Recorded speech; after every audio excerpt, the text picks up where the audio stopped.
hey, dude, what's this me? You know, I was just sitting with some of my buddies and we were sitting around telling stories about the old days. And it reminded me of one that I totally kind of forgot. Okay, back in New York, mid-70s, I guess, 74, 75. There was this place called, oh God, no, it wasn't Granny Takes a Trip. It was Jumpin' Jack Flash. And it was like this, oh God, it was like Midtown, and it was like the place to buy the really great platform shoes and like, all the rock star clothing. So like that's where, like that's where my band used to go and stuff. And there was like this one dude who worked there, his name was Lewis. And he was like this Hispanic dude, and he had this like beautiful corkscrew curls that were like practically down to his waist, and he was just handsome and sweet and adorable. Anyway, so I got to know Lewis because I used to shop there and we used to hang there, and the band, my band was reasonably popular in New York, so Lewis was like, he knew whose ass to kiss, and he was real sweet, so I kissed his ass too. Anyway, so Lewis and I kind of become friends. Then, he's like, yeah, come on back to my apartment. Have my girlfriend. She's going to make dinner for us, blah, blah, blah, blah. Great. So, get a load of this. His girlfriend turns out to be someone who became kind of famous. Her name was Sheena. Guess how she became famous? Because she used to hang at like CB's and all that stuff, and she was friends with like the Ramones. And the Ramones, I think their first single actually was Sheena is a Punk Rocker. And they were talking about Sheena, Lewis's girlfriend. So, okay, anyway, that's her claim to stardom, and I'm hanging around with Lewis and Sheena. So we all, like, started, it's like, it's those wild 70s, and we became really good friends, and I would stay over at their place all the time, and all they had was like a futon, so like the three of us would sleep on the futon, but it never got sexual or anything like that. But anyway, so this is the days when like the Continental Baths were like really like the happening place to go if you were brave enough to venture down there. It was like these are the days when Bette Midler was playing there and Isis. That was that whole big lesbian band was playing down there, and it was just. The place was like bizarre. It was like 3 floors of just decadence, And like one night, Lewis and Sheena and I, they're like, we're taking you to the Continental. I'm like, oh, okay, whatever.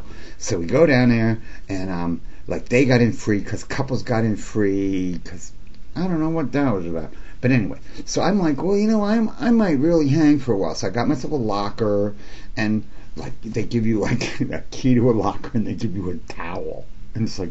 What's the towel for? It's like, well, if you're going to be hanging around, you have to take your clothes off and, like, you walk around in a towel. I'm like, oh, great, But I was, like, real skinny, and it didn't matter. I mean, I wasn't built or anything, but I wasn't fat. So who gives a shit? So anyway, so we're down there, and, like, we're all, like, just doing every kind of thing that you do in the 70s. And, like, finally, Lewis and Sheena are like, okay, dude, we're going to go home. What do you want to do? I'm like, you know what? I'm going to stay here. Well... Let me tell you, I wound up staying at the Continental Baths for 4 days. You didn't have to leave. There was a restaurant, there was a bar, there was a pool, there were rooms, there were showers, there was a television lounge, there was an orgy room, okay, let's not get carried away. Anyway, I stayed there for like 4 days. There was a sauna.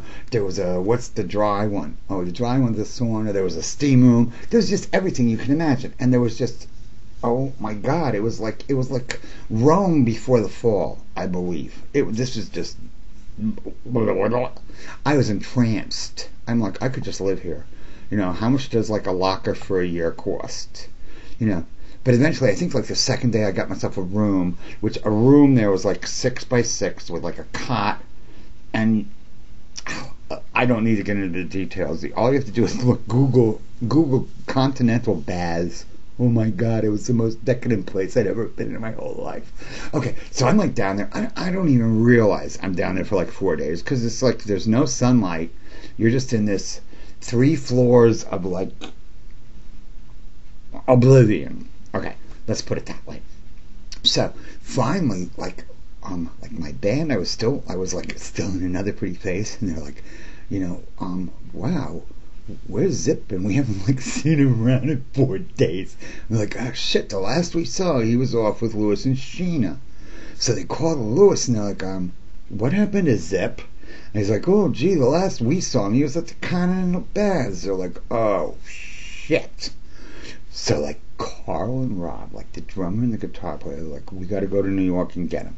But meanwhile, we lived just over the bridge. We were like in Tappan Zee or somewhere up, not far. But they like got in the limo, came down, busted into Baths, and they're like ripping through the whole place looking for me. Like, what are you doing, you stupid idiot? We got a gig tonight. You don't call nobody. You don't let nobody know what's going on. We don't know if you got kidnapped. We don't know if you got killed. Meanwhile, I'm like, well, why did it take you 4 days to think about it? Weren't you kind of worried about me after the first night I wasn't there? Anyway, so yeah. So I went home, did the gig, everything was fine. But man, there were some wild times back in the 70s. And I know some of my prescribers. I know you've been to the Continental Baths. Maybe you want to add, if you're brave enough, add your little story and a comment underneath. Otherwise, hey, just sharing with you like I always do. You know I'm a blabbermouth. Okay, talk to you later. Thank you!